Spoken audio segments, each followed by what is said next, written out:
And in the fire starter, I went ahead and put a quick release, which will actually keep it attached to the knife itself, and it actually helps secure it as it's started to get used. It'll loosen up in the sheath itself, so this way it stays secure.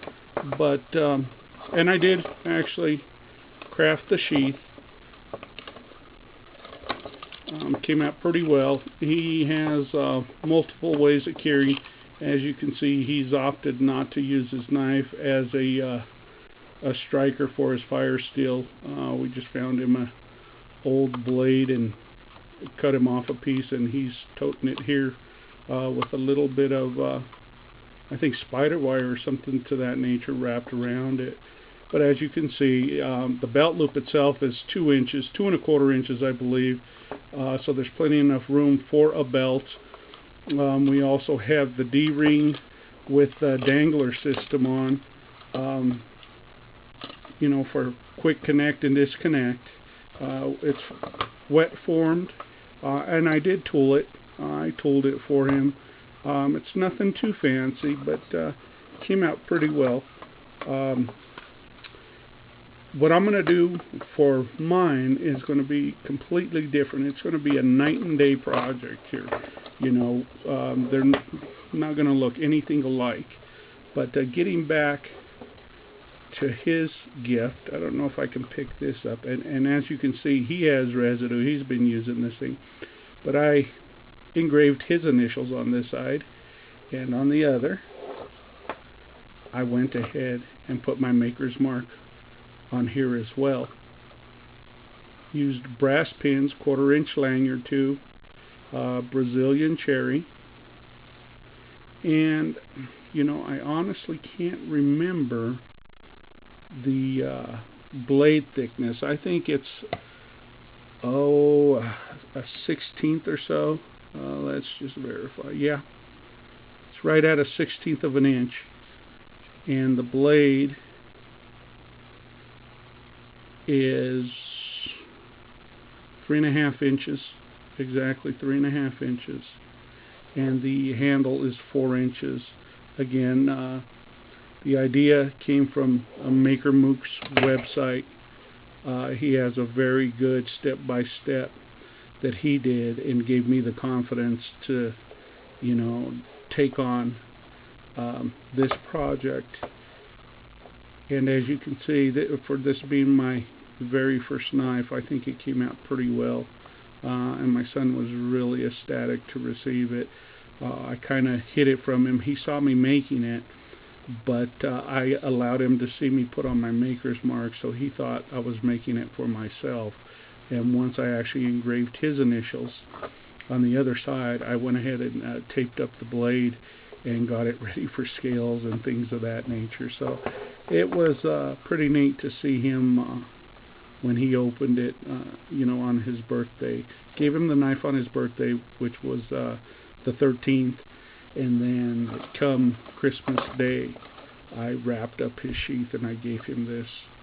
Done a couple of extra things. I put just some little carvings in his.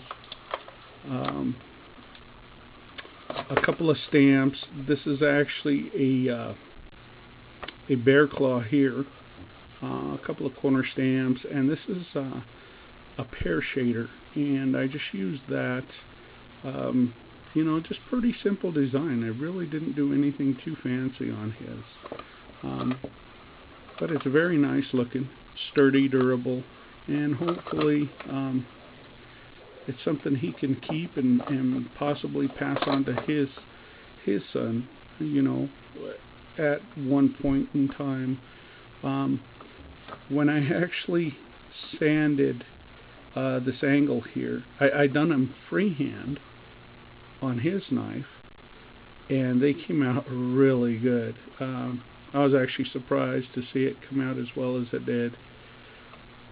I also notched the blade here, so when he sharpens it, he actually has a starting point and an ending point. And also what I did for him is I actually put him a 25-degree edge on this, so that way he'll always know what he can sharpen his at. Mine, again, it was done with the 13-degree, and it is a Scandi grind. Extremely sharp, extremely durable. I don't know if you noticed, I sanded my scales to fit me, so they may not be absolutely perfect as far as the finger recesses, things of that nature, but what it does do is fit my hand. It fits all my grips, my standard grip. I can a reverse grip. I can do all the grips absolutely comfortable, and the knife fits every part of my hand exactly. When I was sanding, what I try to keep in mind was the feel opposed to the look. Everybody wants the perfect, aesthetically pleasing Coke bottle shape or classic Woodlore shape. You know, for me, this one is mine. So with that, you know, I just made the decision early on that when I got to the scales, they're going to fit me. Somebody else may pick up my knife and say, well, it feels kind of funny. Well, it doesn't feel funny to me. It fits me. And that's really all that matters. So, again, I just wanted to give you a really quick look at my son's knife, as I stated in a earlier video that I would, as well as his sheath and his fire steel. I didn't show you that, but actually that is made out of the Brazilian cherry as well. I just sliced off of 1 inch, probably by 1.5 inches, and went ahead and put him some recesses all the way around, actually on all 4 sides, so it fits comfortable in your hands any way you hold it. And then I went ahead and put him the little disconnect, and that works extremely well.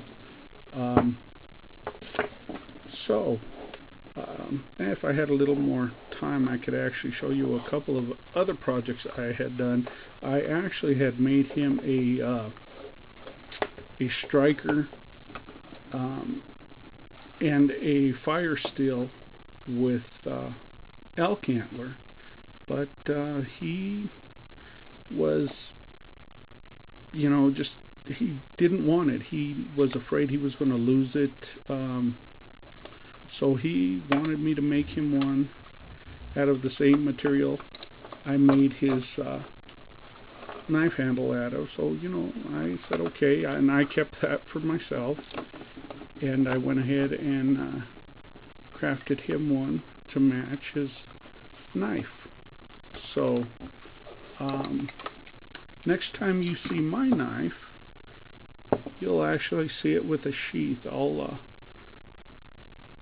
go ahead and repost something once I get the sheath done, and like I say, I don't know if I'm gonna do anything else to this as far as polishing, buffing, anything like that. Like I say, I might put some tung oil on the handle itself, but other than that, I think this one is pretty much complete. I'm going to clean up a little bit here at the choil area, wipe it down, and it's going to be ready for use. So everybody, I appreciate your patience. I know this was a long video, especially with all the parts to it. So I'm glad you stuck around and followed the project, and I hope you're not too disappointed with the outcome. But here we have it. You know, all comments are greatly appreciated, and I do thank you for watching. Okay, everyone, I just wanted to give you a real quick look as to the finish I actually ended up applying on my Woodlore. The little piece of burl here on the left was actually has one coat of boiled linseed oil on it, and left for about 5 minutes, and then buffed out by hand, just with an old cotton t-shirt. And the finish is beautiful. The smell not so great, and the color is just a little bit dark. So if I was to apply maybe 2 or 3 coats, I would have the fear that it's going to darken up a little bit too much on me. So I opted not to use that. On this piece here, what I ended up going with was a tung oil finish. It did darken the burl slightly, but I also noticed what I could end up doing is applying more coats, and hopefully get a deeper penetration by doing so. But again, it was applied, allowed to sit on the material for about 5 to 8 minutes. You don't want any more than that, because then it starts to get really tacky, and then it gets hard to take off. So I chose the tung oil, and that's what I ended up doing.